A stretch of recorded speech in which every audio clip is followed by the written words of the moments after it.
अखंडमंडलाकारं व्याप्तं येन चराचरं तत्पदं दर्शितं येन तस्मै श्रीगुरुवे नमः।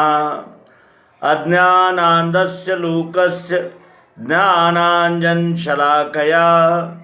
चक्षुरुन्मीलितं येन तस्मै श्रीगुरुवे नमः।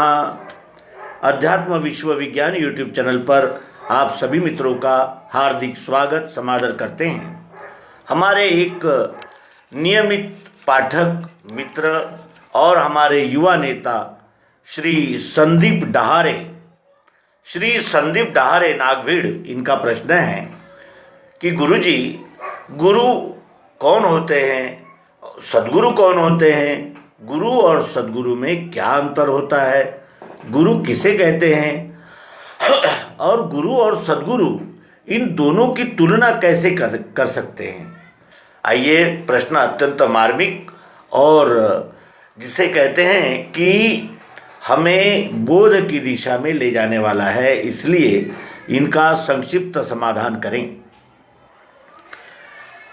शिक्षक ये हमें शिक्षा देते हैं, कैसे रहना चाहिए, कैसे बोलना चाहिए, व्यवहार की शिक्षा देते हैं। इसमें माता पिता, गुरु, पड़ोसी, मित्र, रिश्तेदार, हमारे संपर्क में आने वाले अनेक लोग, जिसमें ग्रंथ, मत, पंथ, संप्रदाय, ये सब शिक्षक है, शिक्षा देते हैं। दूसरे हैं गुरु। गुरु विद्या का और हमारे यानी जो जिसे कहते हैं कि हम में जो योग्यताएं हैं, उन योग्यताओं को प्राप्त करने के लिए जो हमारा मार्गदर्शन करते हैं, वे गुरु होते हैं। गुरु कितने ही हो सकते हैं। गुरु तो ऐसे होते हैं कि एक एक विद्या का, एक एक कला का दान करके वो हमारे जीवन को अत्यंत उन्नत, प्रगतिशील, विकासोन्मुख और जिसे कहते हैं कि समृद्ध कर सकते हैं। लेकिन सद्गुरु जो होते हैं वो सत्य का ही उपदेश करते हैं। सत्य क्या है? क्या बाल बच्चे, गृहस्थी, कुटुंब, परिवार, देश, समाज, क्या ये झूठ है? इनका ज्ञान देने वालों का कोई महत्व नहीं है? महत्व है, लेकिन ये कैसा है? ये अल्पकालिक सत्य है, ये केवल व्यावहारिक सत्य है। वो सत्य जो अकाट्य है, अटल है, सदा है, सार्वभौम है, नियमित है, स्वयंभू है, वो क्या है? उसका जो बोध करते हैं उन्हें सद्गुरु कहते हैं। अब सद्गुरु इस संज्ञा के लिए कई लोग सद्गुरु इस संज्ञा को लगाते हैं। 108, 1008 और कितने ही उपाधियाँ, और ये महंत, वो मठाधीश्वर, वो पीठाधीश्वर, कितने ही।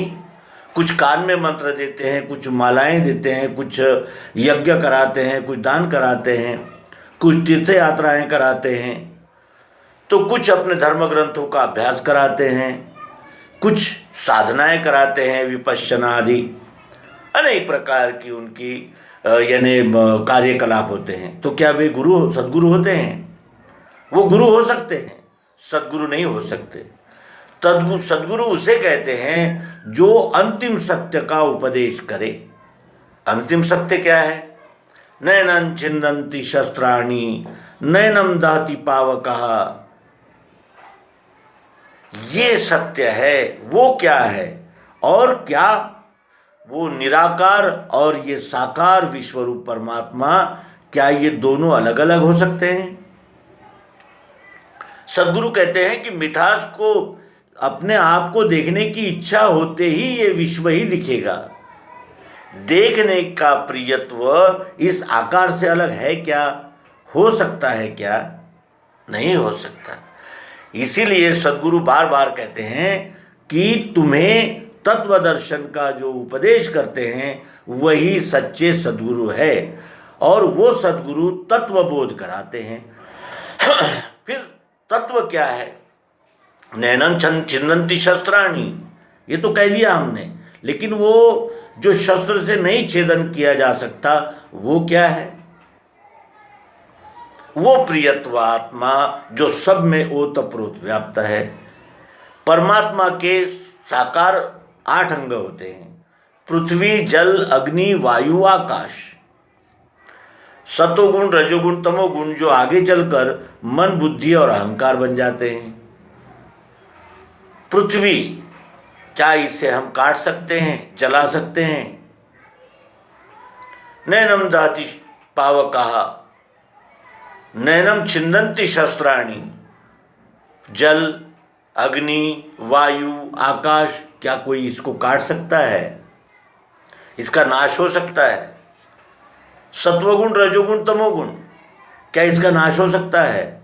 गर्मी, सर्दी, बरसात, सुख, दुख, आनंद,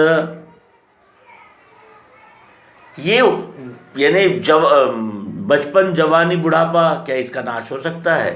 ये तो अबाधित चक्र है। यही तो क्रिया शक्ति है जो विश्व को क्रियाशील रख रही है।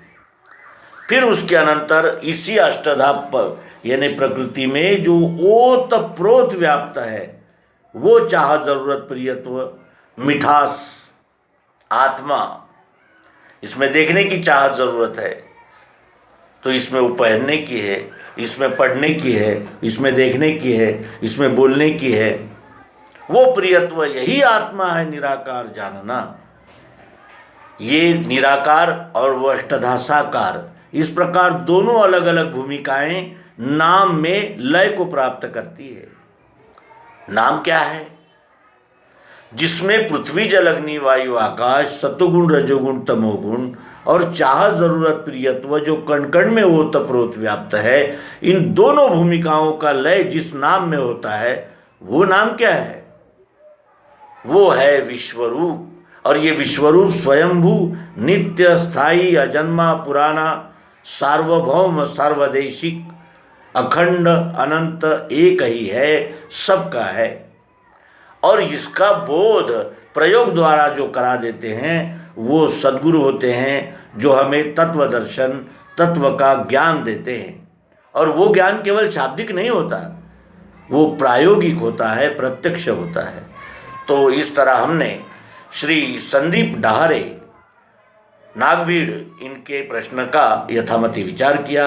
आप सबसे अनुरोध है कि कमेंट बॉक्स में पधार कर हमारा मार्गदर्शन करें, हमारी त्रुटियों की ओर इंगित करें। आप सभी का पुनः पुनः हार्दिक स्वागत है। आप इस एपिसोड को लाइक करें, शेयर करें और इस वार्ता को जन जन तक जाने दें कि सद्गुरु के बगैर तरुणोपाय हो ही नहीं सकता।